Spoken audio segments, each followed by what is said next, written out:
Hey guys, you're in a nutshell with me, Ina. Aba, mukhang sunod-sunod ngayon ang mga napapatawan ng parusa, yung pinagmumulta ng mga tinatawag na bad actors dito sa immigration program ng Canada.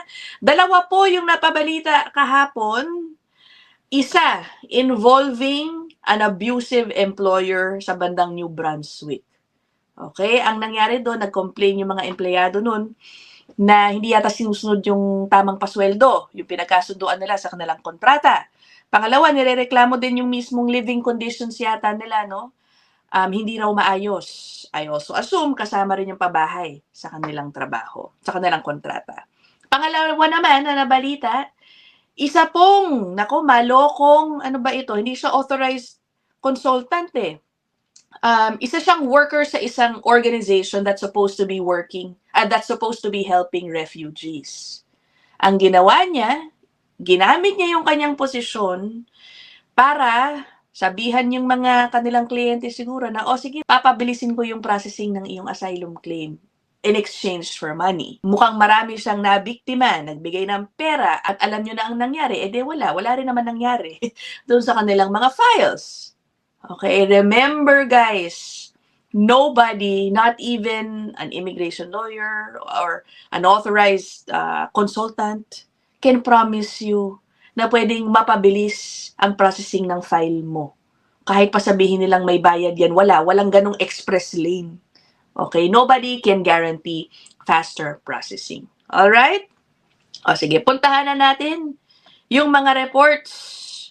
Ang tanong ko sa inyo, no, after you hear how much they were fined, let me know, palagay nyo ba? Sapat na ba yan para sa inyo? Ano bang gusto nyong makitang parusa sa mga ganitong bad actors? Okay? Ano ba unahin natin? Unahin natin itong employer sa bandang New Brunswick. Mukhang matagal na pala iniimbestigahan itong employer na ito. Seafood processing ang kanyang negosyo. Ang nangyari, napatawa na pala to talaga ng malaking fine. I think at some point, the biggest fine ever imposed on an employer hiring TFWs. Pero nilabanan niya sa federal court and the judge sided with the employer. So sinantabi yung napakalaking fine. Pero ngayon, mukhang may nangyari at talagang pinatawan pa rin siya ulit. Okay? Ng ESDC, I believe. Yung ESDC, yan po yung nangangasiwa sa TFW program. Yun nga lang, mukhang lumiit yung penalty. Sige, puntahan po natin. This is a news report from NB Media Co-op. Sabi, New Brunswick seafood processor fined $90,000 over workplace conditions for migrant workers. Nako po, help me out here ha. I'm sure magkakamali ako sa pronunciation ng kumpanya. Pêcherie Lebron? Nakakaloka, hindi ko talaga alam guys. Pêcherie Le Breton? Ganun ba? Kailangan ko mag-French lessons. Basta yan po yung employer, okay? The latest penalty handed to the employer follows an earlier, ayun na nga, record-breaking sanction that was quashed by the federal court. Federal government has handed a 90,000 fine to Pêcherie Lebron over insufficient efforts to prevent abusive workplace conditions for temporary foreign workers. Tandaan nyo yung mga TFW dito, kahit kayo ay temporary workers, huwag nyong ilalang kayo, no? Meron pa rin po kayong mga karapatan. Practically the same rights as regular workers have here in Canada. Okay? Don't be afraid na magsalita against your employers. Kahit na alam ko, it's easier said than done, no? Back to this report, no? Yung unang pinataw na fine pala, sinantabi ng federal court just 3 months ago. So this involves a lobster processing company which operates on the Acadian Peninsula. Alam nyo kung magkano yung unang pinataw na fine? 365,670 ano sa bandang baba. Aba ngayon naging 90,000 na lang. Ano nangyari? Ano nangyari? That fine was imposed noong April 2024. At that time, according to this report, it was the largest fine in the TFW program's history. Wala pong explanation dito kung bakit ngayon 90,000 na lang. Okay? Sabi dito, a spokesperson for Employment and Social Development Canada, yun po yung ESDC, confirmed that the latest penalty stems from a reconsideration of the earlier fine. Dahil nga, upon further inspection siguro doon sa facilities, no, nung kumpanya, hindi raw gumawa ng sapat na effort to ensure na yung workplace is free of abuse. Puntahan natin, meron ditong detalye tungkol dun sa mga complaints eh. Oh, may ongoing lawsuit pa pala, no? Filed by 2 Mexican migrant workers. 2024 pa sila nagreklamo, alleging widespread exploitation. The workers allegedly experienced overcrowded, mold-infested living conditions, and stolen wages, among other issues. Bumiyahe daw sila pa Canada dahil ang kanilang kontrata sabi dapat 30 hours of work per week for 6 months at $16.50 per hour. However, okay. However, mukhang hindi rin pala sila pinagtrabaho halos. There was very little work available and the company eventually terminated their contracts early. Ano ba naman, ang saklap nga naman, pinapunta-punta nyo dito tapos tatanggalin nyo lang din sa trabaho. Okay, so you get an idea guys, doon sa complaints. Pero again, hinahanap ko yung dahilan, paano kaya nila kinumpute ng 90,000? Okay? Kung umabot dati sa mahigit 300,000, may batayan ang bawat computation, right? Nabigyan pa ng discount. Okay, according to this report, marami na rin pala, sunod-sunod ang mga napapatawan ng o pinagmumultang mga kumpanya sa bandang New Brunswick. Sabi dito. Sige, puntahan na natin yung sunod. Ito naman.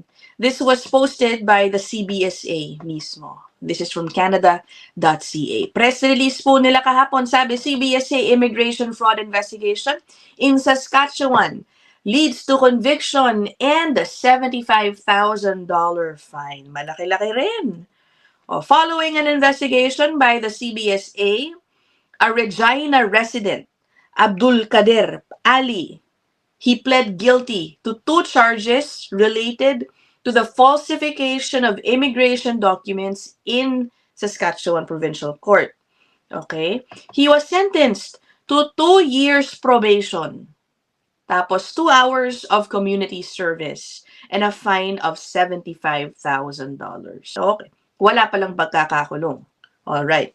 Ang nangyari, merong isang grupo, Justice Seeks, ang nag-file ng complaint sa IRCC. Ang sabi nila, ito daw si Mr. Ali, a refugee field worker with a local sponsorship organization, had used his position for personal gain by accepting money from refugees in exchange for promises to fast-track their immigration applications. Tapos nirefer ng IRCC sa CBSA at yung CBSA naman din ang nag-imbestiga. Aba, yung CBSA, pinuntahan daw sa bahay si Mr. Ali, nagkaroon sila ng search warrant at doon nakita nila ang mga electronic devices which were used as evidence. Ang natuklasan nila, he had submitted at least 31 falsified immigration applications to IRCC. Ganun pala. I am pretty sure this will cause some complications doon sa pending applications ng mga asylum claimants. I wonder what will happen doon ngayon sa files nun, Hindi ako magugulat, baka lalong mapabilis pa yung pag-deny sa kanilang applications, So yun. What do you think about these? Sapat ba yung fines? Una, dun sa malaking seafood lobster processing plant. From 300 plus, naging 90,000. Bakit kaya? Again. Eto naman dito sa Saskatchewan, $75,000. Considering that he filed 31, fraudulent applications. Hindi lang application yan, Buhay po yan, 'di ba? Future yan ng mga taong ito. Of course, ibang issue yan kung pag-uusapan natin kung yung mga tinulungan ba niya genuine o non-genuine asylum claimants. Now, you guys might say, no, dalawa lang naman yan. Okay, hindi yan marami. Actually, meron pong online database. Ayan, from canada.ca po ito. Wherein you will see all the employers who have been slapped with fines and other penalties, no? Kasi yung iba, maliban sa may penalty, meron ding order na o ban sila. Okay, mag-hire ng TFWs for a certain period of time. Mga ganyan. O, ito yan, no? Tinan nyo. So, this is the chart so far. O. Meron dito sa ngayon 1,325 entries. These are employers who were found non-compliant. O, ayan. Iba-iba. So, the fines, from what I'm seeing, at least dito sa first 25, ranges from 10,000 to, may 105,000 dito. Oh. Meron ding may kasamang 2-year ban. Okay. 105,000 also. Ayan, marami, no? Mukhang sunod-sunod na. I'm checking the dates. Just yesterday, 1, 2, 3, 4, 5, 5 na yung na-add dito sa list. Date of final decision, tapos na-upload rin nila agad. The day before, may 2. Tapos, March 27, a number more. So, mukhang everyday talagang dinadagdagan itong listahan na ito. Very good, no? At least may ganitong nangyayari. Sapat ba? Happy na ba kayo dyan? So, that is it. Short but sweet. As always, let me know what you guys think. Kung meron din po kayong mga kwento, no, na kayo mismo naka-experience ng abusadong employer, mga abusadong tao, consultant or not, lawyer or not, kahit pa kababayan po natin yan, no? Gusto nyong ikwento, put them down there in the comment section. And if I gather enough, I can compile them. Pwede natin pag-usapan yung mga storya ninyo dyan. Okay, so I'll end this here. See you guys in the next one. Bye!